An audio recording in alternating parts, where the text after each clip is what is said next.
Should you flip or should you hold? Coming up. Hey guys, I'm Adam Lesner. My Oxygen's getting borrowers approved for a mortgage when other lenders say it's not possible. Today we're diving straight into should you flip or should you hold, going into an interview that I had on one of my TikTok lives where we talked to an investor who bought a property, wants to figure out if it makes sense to hold on to it or if you should flip it. Let's just jump right into it. Let's go. I got a flip going on. I'm in Washington State. Purchase price, I got 125,000.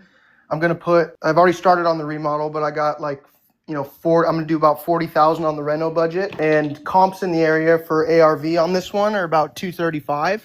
I want to pull my money back out and then make it a rental. How do I do it? So where are you at in the process? Have you already bought this property? Yeah, I got the roof done on it. I'm working on siding now. I'm just working on the remodel. Well, here's the deal. You have a hard money loan on it, or you did everything cash? Yeah, hard money, 11.5%, 12-month term. Here's the thing. If we do a cash out refinance, it's going to be max 75 LTV. So that'd be 176,000 max loan amount. So that'd be right in the ballpark then, right? If I only need to pull about 40 out. Well, it sounds like your ballpark is like 185, right? Because you bought it for 145 plus the. Well, no, 125. 125. Oh, my bad. Okay. Yeah. So that sounds possible then. Yeah. Okay. Yeah, because I'm not sure rental rates in that area right now. It's a 2-bed 1-bath rental for those are about $1,200 a month or so in that area.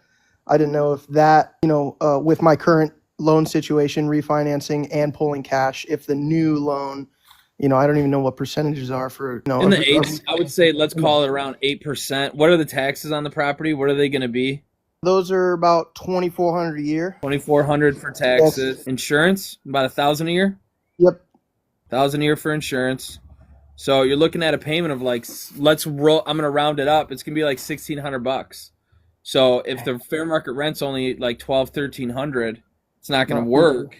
The DSCR doesn't make sense. Okay. Yeah, I'm just trying to. I've been doing flips for a little while, and I'm just trying to see which one of these projects I got going on that would be the best to secure for my first buy and hold. As opposed to just flipping them like I've been doing. So. Right, I'm with you. I don't think this is going to be the one. Don't sweat the rates. Are they coming down? Is that what people are saying? Brian says don't sweat the rates because you got to make the deal make sense with the buy. If you're too focused on rates, you'll miss out on potential deals because you'll sit on the sidelines because of rates. That's where he's coming from on it. Okay. I got you.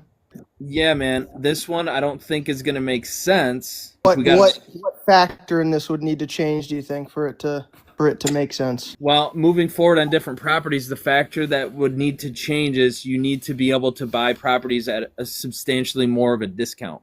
Okay. And be able to force equity early on as opposed to after the remodel. Buying right on the front end, I think, is the biggest thing. Okay. Purchase price. Yeah.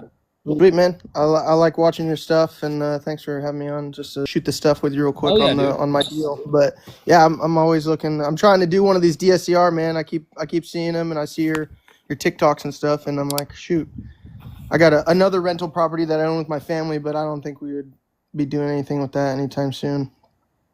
Okay. Well, whatever you need, I'm here for you when you need me, and happy to help you accomplish your goals on it, man.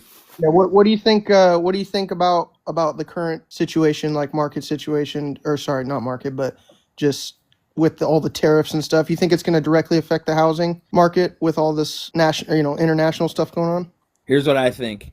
I think we are already in the middle of a housing crisis with realtors. 70% of realtors sold 0 houses in 2024. That's a crisis already. Do you think we're on the backswing where it's going to start picking up again, and feds are going to bring the rates down so people start buying again? I don't know that. I don't speculate on what rates are going to do because nobody knows. But what I do think is if this tariff stuff works out and we're able to defund the IRS literally and not have taxes anymore, everything becomes more affordable, and we have the biggest boom that this country's ever seen. Mm-hmm. Because everybody immediately, every wage earner immediately gets a 20% raise. And so now there's no housing crisis anymore because everything becomes more affordable. So we'll see what happens, dude. I'm not an economist. I'm just a loan officer, you know what I mean? But I don't know. It'll be interesting. It's been crazy what's happened over the last few months as it is. Fuck. Just wanted your opinion. They matter, So, Thanks, bro. I appreciate yep. you, man. All right, I won't take up any more in case somebody else got another one. But thanks, Adam. I appreciate Yeah, you. man. Always. Later. Later. Hopefully that was helpful. There is a link in the description below. Everything that you need to do to line it up to see if the DSCR works. Use my DSCR calculator. Be sure to check out the link tree. There's a link in the description below where you can download the DSCR underwriting cheat sheet. I think you're going to love it. You're going to get a lot out of it. Make sure you subscribe, and we'll see you next time. Thanks, guys.